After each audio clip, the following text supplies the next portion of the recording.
Hi there. I think I'm live. Am I live? I think so. So there's a question from Jeffrey Tretton, who says, did you find any books that surprised you as having a romantic lesson? I think a lot of the books that we wrote about surprised me, but one of the first ones that comes to mind is Moby Dick, which most people don't think of as having, most people, I think, probably don't realize that there's any romantic subplot, and the romantic subplot in Moby Dick is pretty slender. They don't spend a lot of time on the romantic subplot, but the romantic subplot in Moby Dick involves Captain Ahab's young wife, who he weds. He sort of says very evocatively that he leaves a single dent in the pillow, so he sort of stays with her one night, and then he goes out to sea and starts hunting whales again, back to his obsession.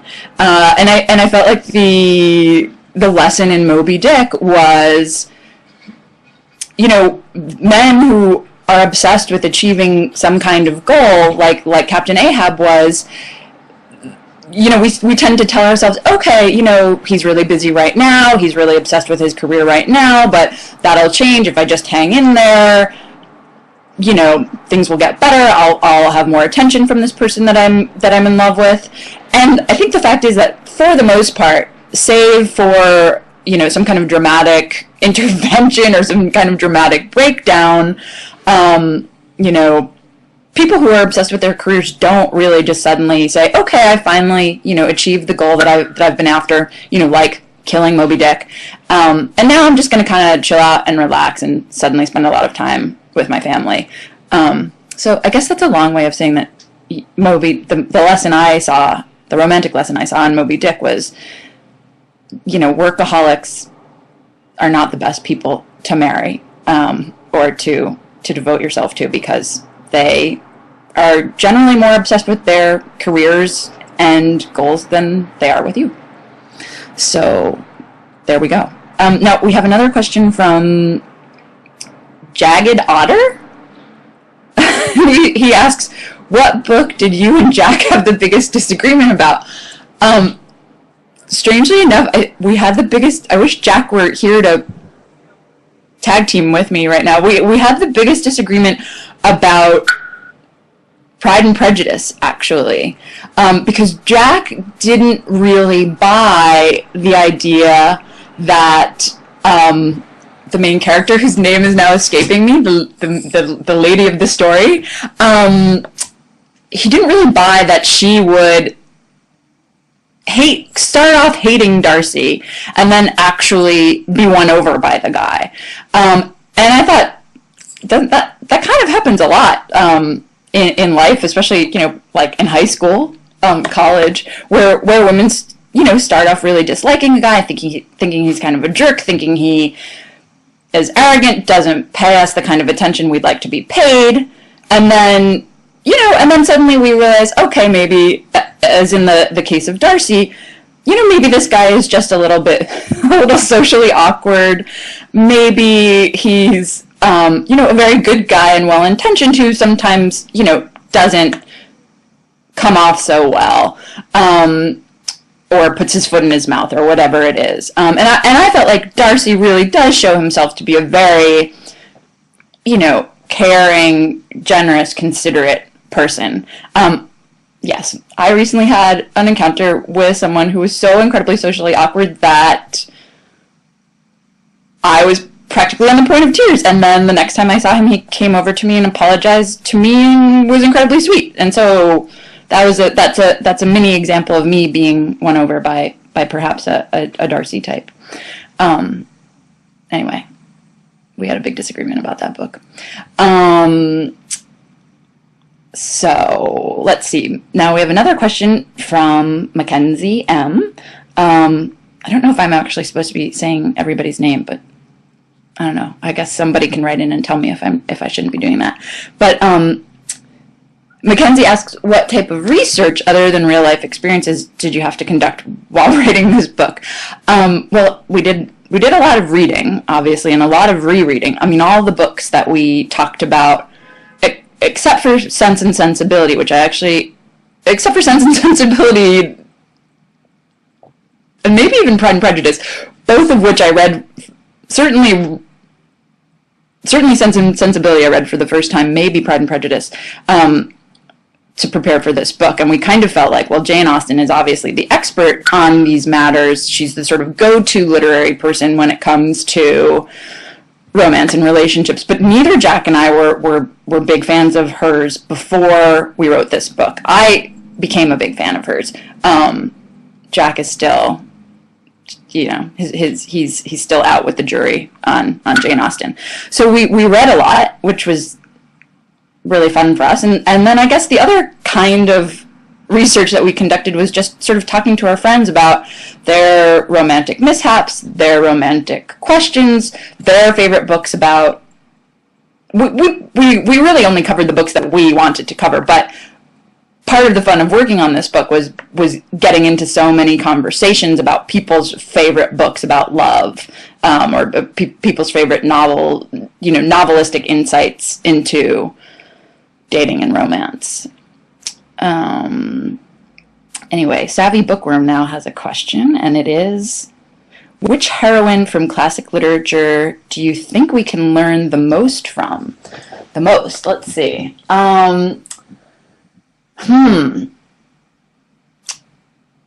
Well, the book Middlemarch comes to mind.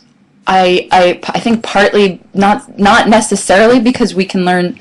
I feel like it's a loaded question. Which heroine can we learn the most from? Only because I think, you know, so many of us have different life experiences, and we kind of relate to or you know, feel similar to different kinds of characters, and those are the characters that we're probably going to be able to learn from. For me, Middlemarch is just like is a very long book with a very compelling main character, and I think there's plenty to learn from that. And you know, one of the lessons in Middlemarch, which we don't actually cover, is a book we don't actually cover in the book, partly because we felt the message or the lesson to be learned from Middlemarch was so straightforward that we didn't really have to tease it out. But the lesson there is, you know, you shouldn't marry a man just because you think he's a great man and he's an admirable man and he wants to accomplish worthy things and you want to help him accomplish worthy things. You should marry the person you feel comfortable with, attracted to, turned on by. I don't know. Actually, maybe that's a lesson that plenty of modern readers don't need to hear. But I think we do maybe need to hear that, you know, we don't necessarily need to go for the guy who seems to have worldly success or power, as to some extent the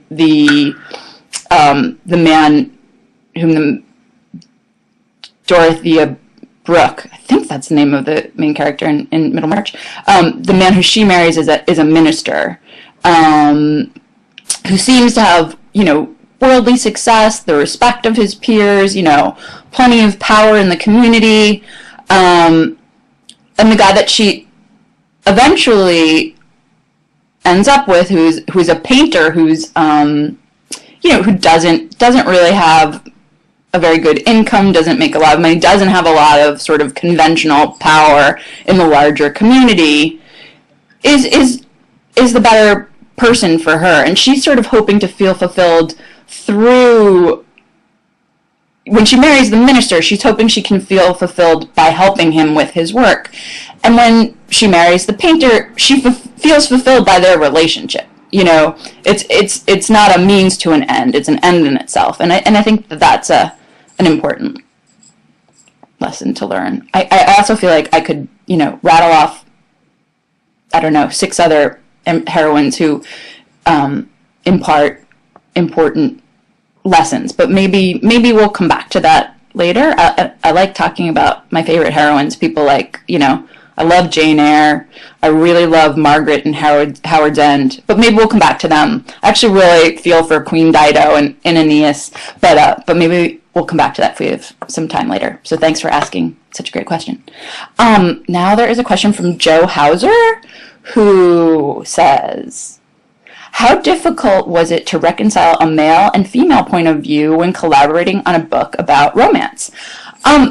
This is a really good question. Also, I will just say kind of or tangentially here, just talking about male and female point of views.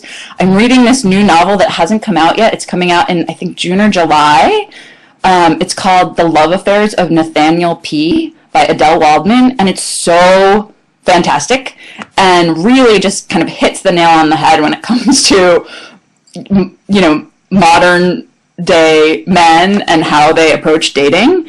And Adele is a woman who takes the point of view of a young, 30-year-old Harvard-educated male who's just gotten a book deal and lives in Brooklyn. And I am amazed and impressed by how effectively she kind of channels the voice of this character. And, I sort of feel like in this book, she gives Philip Roth, a run for his money. Jonathan Franzen doing the male narrator, Chip in the corrections is, she's, I'd say, just as good as Jonathan Franzen was in that book. And so, anyway, I think it's a feat. And that book is The Love Affairs of Nathaniel P., which I have not finished yet, but I think it's safe to say I recommend it, nonetheless.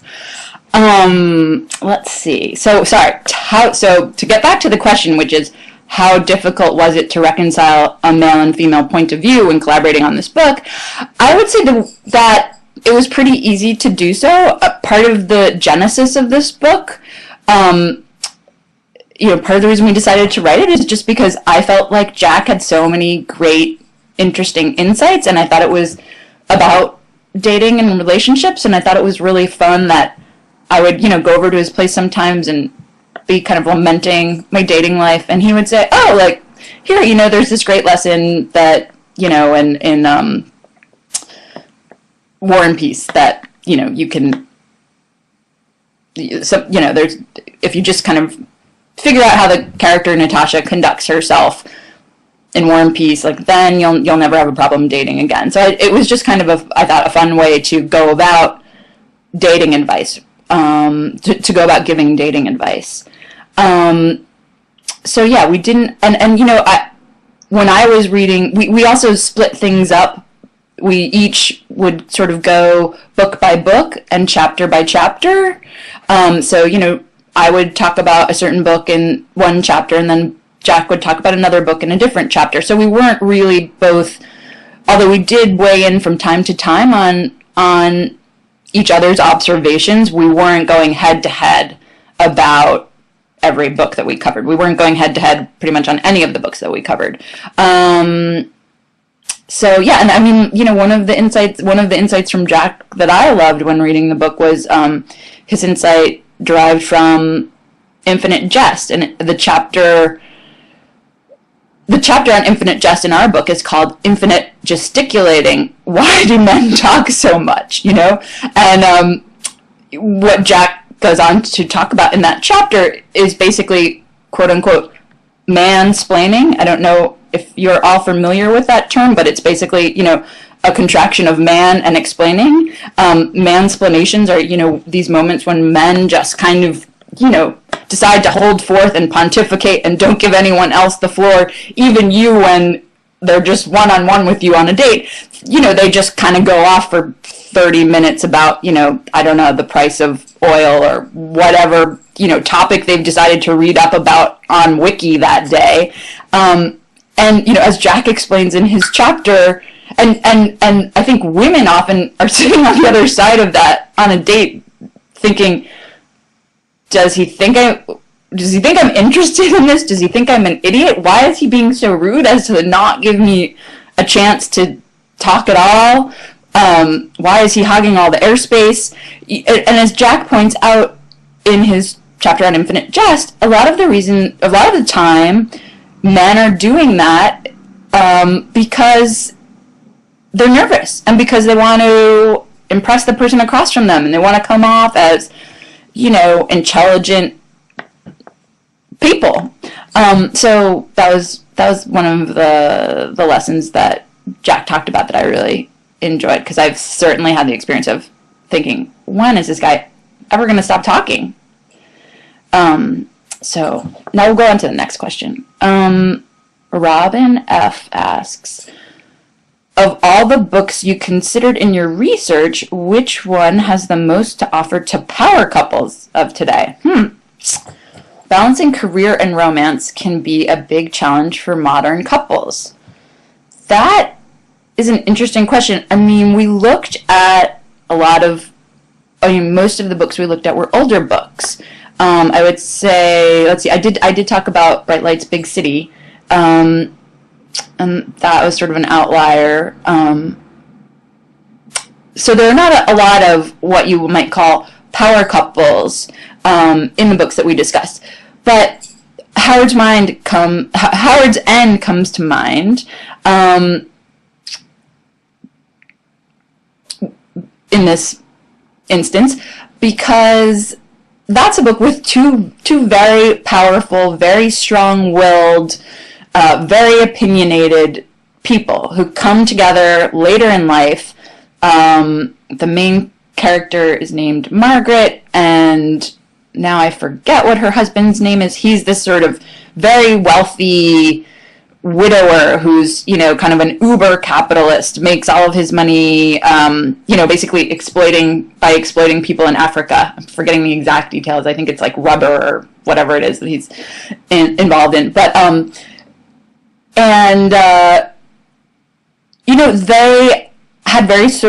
they both had very strong ideas about how to conduct themselves, what constituted family. He had very conservative ideas. She had much more liberal ideas. And it got, in the book, after a very intense moment in which Margaret's sister gets pregnant out of wedlock, which was, a pretty big deal back in the time when E.M. Forster was writing this book. I think it was like 1918 or something like that. So her sister gets pregnant out of wedlock. Her husband is just appalled by this and basically wants to sort of shun the sister. And then the husband's son is accused of manslaughter. So all of these pressures are sort of coming in on them, and they're about to kind of break apart when they realize basically that they both kind of really love each other and care for each other and need each other to get through these intense crises in their lives. And so they compromise. And, I think that that's probably a valuable lesson for power couples. I mean, we don't love to compromise. We don't want to, compromise career-wise. We don't want to compromise romantically. We don't want to give in, but I think the only way to really balance those two things is to compromise a lot and to empathize a lot too. I don't know. Anyway, I'll go on to the next question now. Mina DeCaro writes in to say, hi, and congratulations on the release of Maul, which is the first time our book has been acronymized, I think. MAAL, Much Ado About Loving. Exciting. Which one of the novels mentioned in your book is the one that taught you the biggest lesson about the ways of the heart? This is an interesting question. I would say maybe Howard's End. Or at least it has taught me the lesson that sort of has most impacted me in the last few years of my life. Because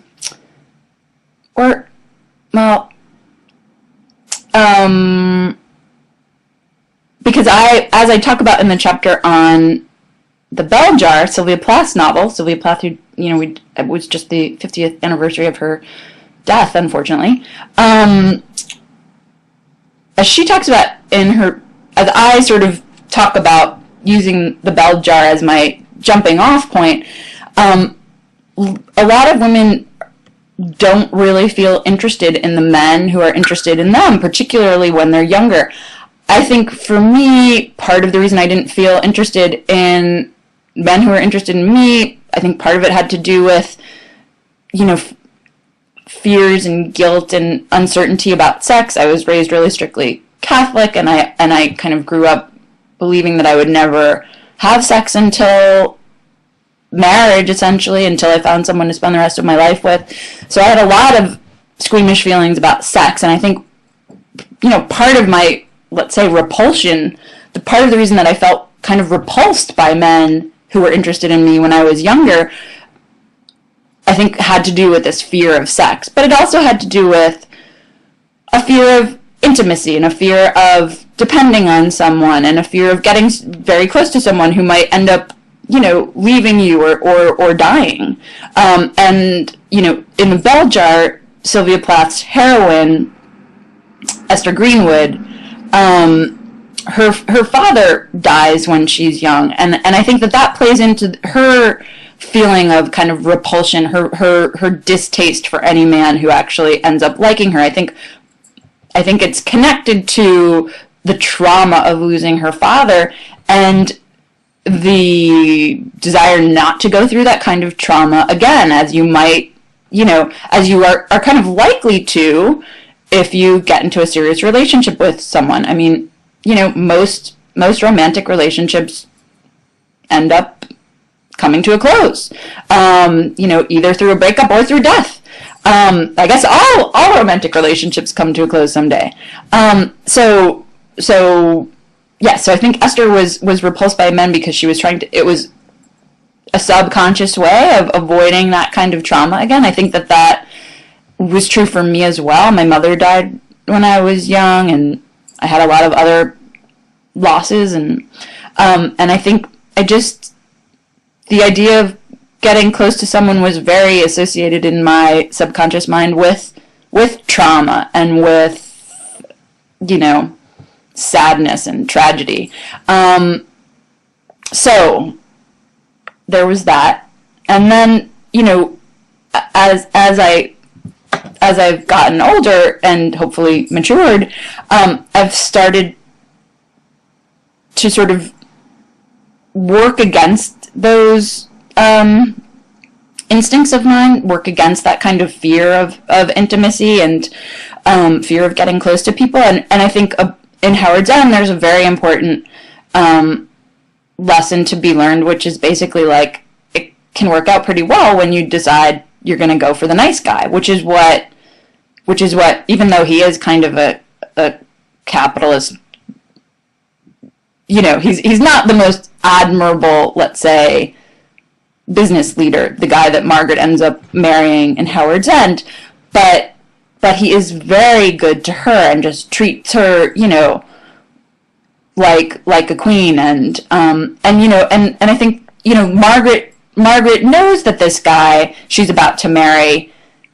has very different political ideas from her political ideas. He conducts himself very differently from how she conducts herself. This guy is not gonna fit in with her friend group. Her friends and her family, whom she loves, basically don't like this guy. But she realizes, like, I want love. I want a relationship. I want someone to spend the rest of my life with. And even though this guy isn't perfect, he's very good to me. And she begins to feel that, she begins to notice that his love for her inspires love in her. Through his love for her, she starts to feel love for him. And I think that that's a really good lesson for people to learn. That a few years ago, that book came out by Lori Gottlieb called, I forget what it was. It was something like Settling for Mr. Wrong or something. The idea was sort of, don't keep looking for Mr. Perfect. Like, it was something like Mr. Good Enough. Not Mr. Wrong. Like, settling for Mr. Good Enough or something. And I feel like that's not a great way to say what she's trying to say. Why don't you go for Mr. Good Enough? But I think, what a book like Howard's End shows is that if you go into a relationship with someone who treats you well, even if he's not the perfect guy, if you go into it with good intentions, if you go into it wanting to return his love with your love, something beautiful can arise out of that, and it does in Howard's End. Anyway, sorry, I've totally gone off on Howard's End. I really love that book. Okay, Now we have another question from Jagged Otter. I hope I'm answering these questions satisfactorily and in a way that feels fun for you guys. Jagged Otter says, the chapter titles were so hilarious. How did you think of them? We just, got kind of silly and went off. I think the first chapter title we came up with maybe was Moby Dick Heads, Why Workaholics and Other Obsessives Are Bad News. So I think, that kind of set the tone, and then we went from there. But we also felt like it would draw people in if we could have really funny chapter titles and just kind of give people an indication that, these are works of serious literature that we're talking about, but we're going to talk about them in a fun way. Like another chapter title I kind of like was Bright Nights, Big Shitty Hangovers.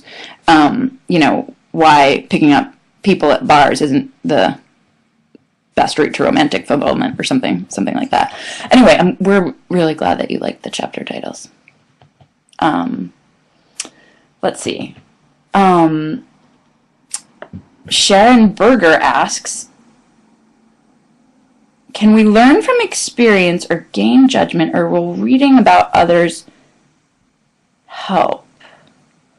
Let's see. So can we learn, I think the question is, can we learn from experience, or will reading about others help? And I think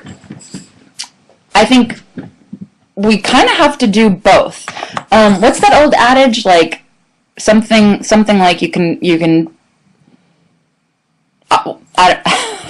I can't think of the old adage I'm trying to come up with, but I think we need to kind of hear lessons, read about different lessons, read about different people's experiences, and then have our own experiences as well, and eventually we'll sort of have a eureka moment. To go back to Howard's End again, had I not been out there in the dating trenches, trying to figure out my own, quirks and hang-ups and insecurities and fears, had I not been sort of dating a lot, seeing how different kinds of relationships worked and how I felt about them, had I not been doing all of that, I don't think I would have read Howard's End and said, right, okay, this is a good lesson. And this relationship that I've just started, because I had just started a relationship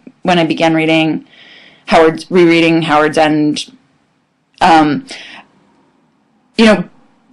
was able to say to myself, okay, you know what, maybe I should do like Margaret is doing. Maybe it's okay if I do like Margaret is doing. Maybe it'll work out well. I'm with this person I don't necessarily feel like is my quote-unquote soulmate. I don't necessarily feel like he's sort of the perfect guy for me, but he treats me really well and makes me feel really good and happy. And maybe if I can kind of give that amount of affection and consideration back to him, we can turn this into something really good, and I think we did for a while. So I think you need both, basically. So we're about to announce another 5 lucky winners who will get a copy of Much Ado About Loving and get to tell us what their favorite chapter titles are. So I think BookTrib is now doing the equivalent of rolling the big glass ball with all of the numbers in it, and we're about to see who wins the lottery.